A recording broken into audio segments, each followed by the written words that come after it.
Encore une fois, toujours la même méthode et simplement je vais mettre en évidence un certain nombre de choses sur lesquelles je pense qu'il faut que l'on s'arrête et que l'on réfléchisse quand le prophète ﷺ va quitter la Mecque pour se rendre à Médine et puis s'installer, et puis ensuite on parle de la période médinoise. J'aimerais juste rappeler une chose dans ce sur quoi j'ai terminé tout à l'heure. Le prophète va devoir quitter la Mecque, s'installer à Médine, et il y a un moment qui est tout à fait particulier, ce que je vous ai dit. Aussi une chose sur laquelle il faudrait qu'on s'arrête, parce que vous savez ce que disent les orientalistes entre les deux périodes. Ils disent c'était un homme de paix dans la première période de sa vie, un homme de guerre dans la seconde. Ça, vous entendez ça tout le temps, tout le temps, tout le temps. Ce qui est d'abord une grande erreur d'interprétation, pas suffisamment de compréhension des différents. Donc faites attention à ceci, et la meilleure façon de faire attention à cela, c'est d'avoir une étude un tout petit peu approfondie des choses et de comprendre en particulier cette période médinoise. Mais dans le passage, dans ce moment-là, il y a quelque chose de tout à fait particulier. Je vous l'ai dit avant de partir, le prophète planifie. Il planifie parce qu'il faut qu'il quitte la Mecque. La Mecque est devenue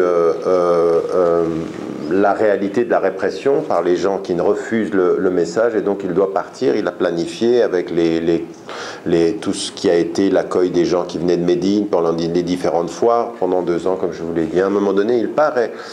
Dans ce départ-là, il y a à la fois la sagesse du pacifique et puis en même temps la compréhension du stratège. Il demande à un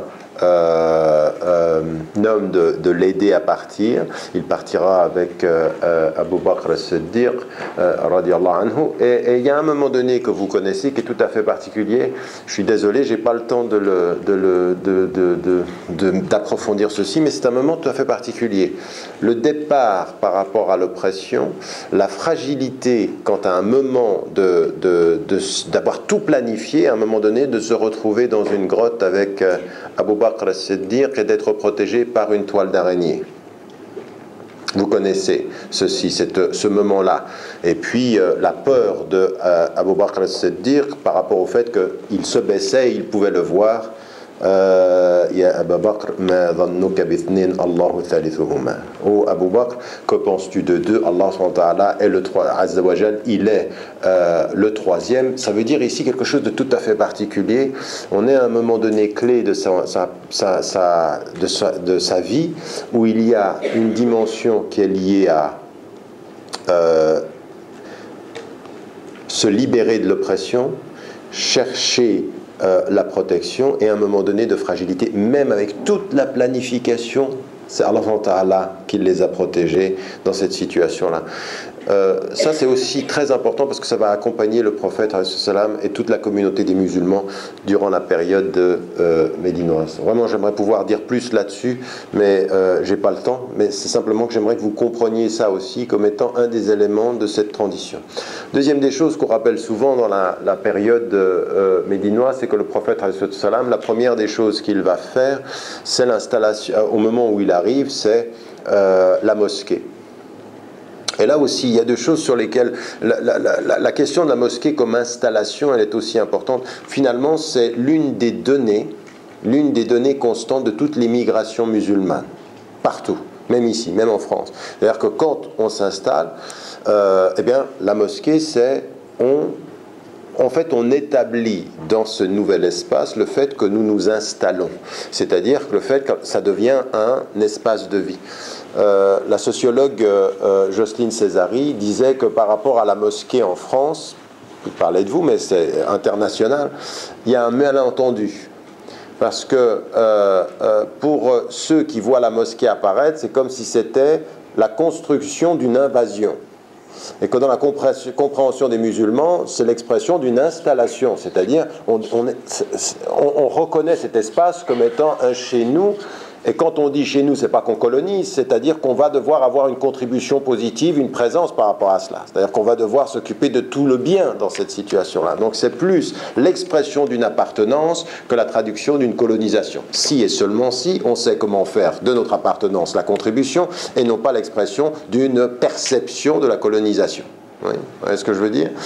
Non, mais c'est des choses qui sont très très simples. Je veux dire, même dans notre vie quotidienne, quand vous voyez comment le prophète a été respectueux, déjà les gens voulaient même qu'ils construisent la mosquée, qu'ils s'installent avec eux, ils voulaient ceci, parce qu'ils l'accueillaient avec, comme c'était un message libérateur, et pourtant très respectueux. Mais vous savez, c'est des choses simples. Si autour de la mosquée, chaque fois que vous avez une mosquée, il y a le bruit des voitures, le désordre pendant la nuit, ce qui est venu de Ramadan, le Ramdam pendant la nuit. Et bien là, vous donnez l'impression que la mosquée, c'est un espace de colonisation.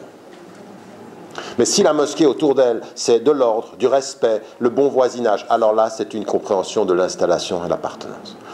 Donc ça aussi, c'est des choses qu'il faut construire. C'est la première chose qu'ont fait les musulmans partout. Le prophète, il l'a fait comme maintenant, c'est un espace d'appartenance. Et l'appartenance, c'est tout ce que nous allons y apporter, c'est du bien, rien que le bien est le bien pour tous.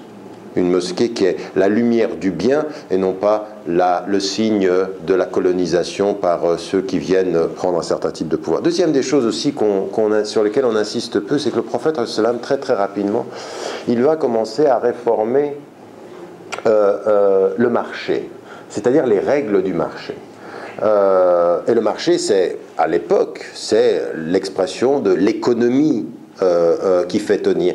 Et là, il va commencer à faire un travail sur la réforme des transactions. Et ça aussi, c'est particulièrement important, c'est qu'on comprenne que le prophète, quand il s'installe à Médine, il va considérer la réalité spirituelle, la mosquée. Très vite, il va établir, vous allez le voir, la dimension fraternelle. D'ailleurs, on pourrait même mettre le fraternel avant ici l'économique. D'ailleurs, c'est ce qu'il faudrait faire dans l'ordre des choses. Mais la question du marché, la question de l'ordre de la transaction est particulièrement importante parce que dans la dimension de l'égalité, dans la dimension de la rencontre avec autrui, on ne parle pas d'égalité si on n'est pas aussi lié à des mesures qui vont être... et donc il va réformer ceci. Il est très très très conscient que sur les questions de ressources économiques, sur les questions de l'égalité économique, de l'égalité du pouvoir économique, il y a aussi la traduction de la fraternité. Et ce qu'il fait, le Mu'akha, c'est-à-dire il va établir entre le Muhajiroun, c'est-à-dire ceux qui viennent de la Mecque et l'Ansar, c'est-à-dire les auxiliaires, ceux qui vont les soutenir, et bien, la dimension de la fraternité, en disant notre force communautaire, elle va être ceci. Et c'est pas simplement une fraternité de cœur à cœur, c'est pas t'es mon frère, non, c'est une fraternité extrêmement exigeante.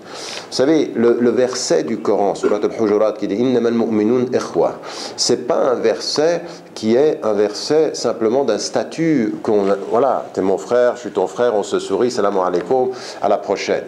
Ah non, c'est pas ça. Tout de suite après, il y a une dimension très très active, c'est-à-dire une démarche très très active. Vraiment, il faut que nous, on comprenne une chose qui est importante, c'est la fraternité, elle s'entretient dans le travail commun, dans l'expression de signes. Le prophète qui dit, dites aux gens que vous les aimez, C'est-à-dire qu'il faut dire à ton frère, il faut dire à ça s'entretient l'amour. L'amour s'entretient, la fraternité s'entretient, c'est un vrai travail permanent, constant. Et une de ces dimensions, ça va être l'égalité même dans les biens, c'est-à-dire ceux qui ont donné de leurs biens à ceux qui venaient, qui ont compris. Les exilés ont tout quitté pour Dieu. Ceux qui les ont accueillis vont les accueillir pour Dieu. Et ce que j'ai pour Dieu t'appartient en Dieu, c'est-à-dire on partage. C'est-à-dire c'est une fraternité très très exigeante. La fraternité que nous avons aujourd'hui, parfois, elle est plus verbale que ressentie.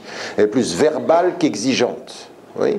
Et c'est tellement exigeant que dans la fraternité, tout ceci, c'est-à-dire qu'un de ceux à qui est promis le paradis, dans sa fraternité, c'est pas qu'il prie plus, c'est pas qu'il jeûne plus, c'est qu'il s'endort la nuit et il n'y a rien dans son cœur qui soit négatif à l'endroit de ses frères et de ses sœurs. Donc il y en a un qui a dit, celui-ci c'est un des hommes du paradis. Il dit, je veux savoir, il prie pas plus, il dort pas, il jeûne pas. Non mais alors c'est quoi le secret? Le secret c'est son cœur. C'est ce que personne voit et que Dieu sait. Et qui fait qu'à un moment donné, donc une fraternité qui est exigeante au niveau social. Je me suis perdu là de nouveau, c'est pour 10 minutes. Le marché et puis la fraternité, les mosquées. Voilà, ça c'est 4 points sur lesquels j'insiste. Ensuite, je suis désolé, mais je vais juste les mentionner comme ceci. Si on veut tirer profit de la question de la réalité de l'installation. À partir de la Mecque, il y a une chose qu'il va falloir aussi étudier, c'est la notion de Ummah. Parce que la notion de Ummah, elle est polysémique, elle a plusieurs sens. Ce n'est pas uniquement la Ummah de ceux qui croient et puis c'est tout. Le prophète, quand il pense à l'installation à Médine de la société, il sait qu'il y a des juifs, il sait qu'il y a des chrétiens, et il va installer un rapport qui est un rapport contractuel. Un rapport contractuel. Et ce rapport contractuel, dont on a parlé ensuite la première constitution ou la charte de Médine, etc., on peut discuter sur le vocable. Vous savez que beaucoup ont discuté, en particulier en Occident, sur le fait que les musulmans avaient exagéré quand ils ont dit que c'était la première constitution. Toujours est-il que ce qui a été très très important, c'est le caractère contractuel de nos relations et le caractère contractuel de nos relations basé sur le sentiment d'appartenance. Ils font partie de notre communauté. C'est très important ça. C'est-à-dire que ce n'est pas uniquement contractuel, c'est contractuel en tenant compte de l'appartenance des gens. Vous faites partie de notre communauté. Et donc on a un contrat aussi. Le contrat vient codifier l'appartenance. J'insiste énormément là-dessus. Pourquoi? Parce qu'aujourd'hui, vous, Français, dont la majorité ici sont de confession musulmane ou qui sont d'origine du Sud, parfois, au nom du contrat, n'est pas acquis l'appartenance. C'est-à-dire que le prophète, il conçoit, nous appartenons ensemble, et là, maintenant, on va avoir un contrat. Et ce contrat est très important. On respecte nos contrats, mais avec un sentiment d'appartenance qui a fait que les juifs et les chrétiens et les autres n'étaient pas exclus de l'appartenance à une Oumma qui sort. Alors qu'aujourd'hui, on a affaire parfois à des choses qui sont différentes. Tu as le passeport français, mais le discours qui est tenu sur ta présence, c'est que tu n'es pas dans l'appartenance encore. Tu es soit issu de l'immigration pendant 14 générations, ou alors, mais tu as le passeport.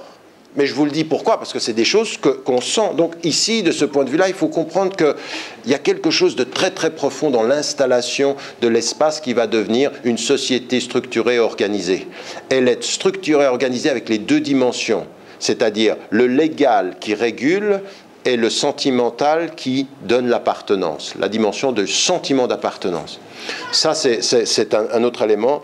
Ce qui a été dit par le cheikh Ahmad Jabadallah sur la notion de la Shura est aussi particulièrement important. C'est comment l'autorité va être distribuée et gérée. Ça, c'est vraiment très très important. C'est-à-dire aussi la capacité de faire en sorte que ceux qui le suivent, ils savent que quand il s'agit du Coran et quand il s'agit de la révélation, on ne discute pas. Mais quand il s'agit d'une décision humaine, on participe à la réflexion. Ça, c'est une gestion. D'accord, vous comprenez que c'est la gestion des rapports interpersonnels, puis là, la gestion de l'autorité. Et la gestion de l'autorité est de dire une chose, j'ai autorité par son autorité, vous avez autorité par notre autorité commune. C'est cette double réalité de l'autorité. Mais qui impose quoi? La deuxième autorité de la Shura, il n'y a pas de Shura sans l'éducation à la pensée critique, à la pensée qui pose des questions sur les affaires. Le prophète ne voulait pas qu'on pose trop de questions sur le légal pour ne pas enfermer et interdire. Il voulait qu'on pose toutes les questions sur le social et l'humain pour pouvoir participer et éduquer. Vous avez de nouveau ces deux attitudes qui sont importantes. Donc les relations à autrui aussi qui sont particulièrement importantes. Je suis désolé, je ne peux pas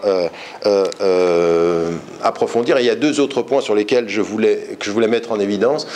Comme je vous l'ai dit aussi, vous avez affaire à la guerre, parfois vous avez affaire à l'opposition, et vous allez voir le prophète qui a, de ce point de vue-là, vous savez, quand vous faites de la politique ou quand vous faites de la relation humaine, il faut aussi avoir une intelligence de la stratégie. Le prophète et même le Coran, je veux dire, même le Sulh al-Hudaybiyah, qui apparaît à ses compagnons comme une défaite, est une victoire. Mais ça veut dire quoi?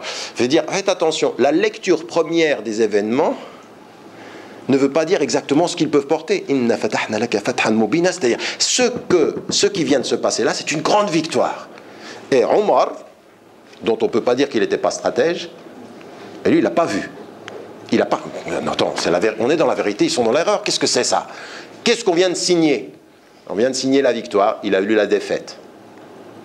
Et ça veut dire quoi? Ça veut dire la stratégie, c'est-à-dire comprendre que quand on est dans le rapport, on doit considérer, on doit avoir une stratégie. C'est pas Bismillah et on y va. Non, on s'éduque, on comprend.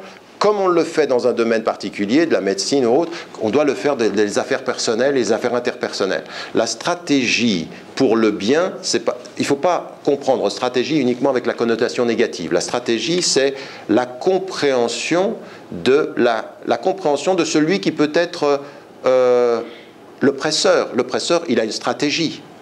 Oui. Et comment vous pouvez connaître les stratégies? Exactement ce qui se passe aussi dans le Coran. Parfois, le Coran, il nous dit des choses, par exemple, dans la discussion entre Ibrahim, alayhi salam, Abraham, et puis le despote, entre Moussa, alayhi salam, et puis les magiciens. Bal alqou, allez-y, donnez vos arguments, que je comprenne ce que vous voulez. Donc, l'écoute dans l'opposition, puis ensuite, le dispositif, ça c'est important. Nous, c'est le contraire. J'ai la vérité, je parle, tu te tais. Et puis finalement, beaucoup ont perdu dans la compréhension de la stratégie. Et le prophète ﷺ avait ceci. Alors on a des choses qui sont tout à fait particulières, qui sont extrêmement intéressantes sur le Hudaybiyah par exemple, dans le Khandaq, comment le prophète ﷺ, il disait, je veux dire, la guerre c'est la ruse et c'est aussi savoir ruser dans ces situations tout à fait particulières. C'est-à-dire que dans une situation où vous devez essayer de comprendre, le dernier élément, comme je l'ai dit aussi, dans la première partie, il y a eu des situations de guerre. Il faut en faire une étude très très approfondie sur la période médinoise, parce que ce qui a été dit par beaucoup d'orientalistes, ce à quoi vous êtes exposés parfois, sont des choses qui sont totalement erronées, ou qui sont lues de façon extensive sur le fait que le prophète ﷺ était devenu un maître de guerre sans limite quant aux exécutions, à la torture. Il faut faire attention par rapport à ça, parce que mais vous ne pouvez répondre à cela que par une étude des différentes circonstances. Je n'ai pas le temps aujourd'hui, mais je suis profondément désolé. C'était simplement quelques éclaircissements ou éclairages sur un certain nombre de points par rapport à la période médinoise, Inch'Allah.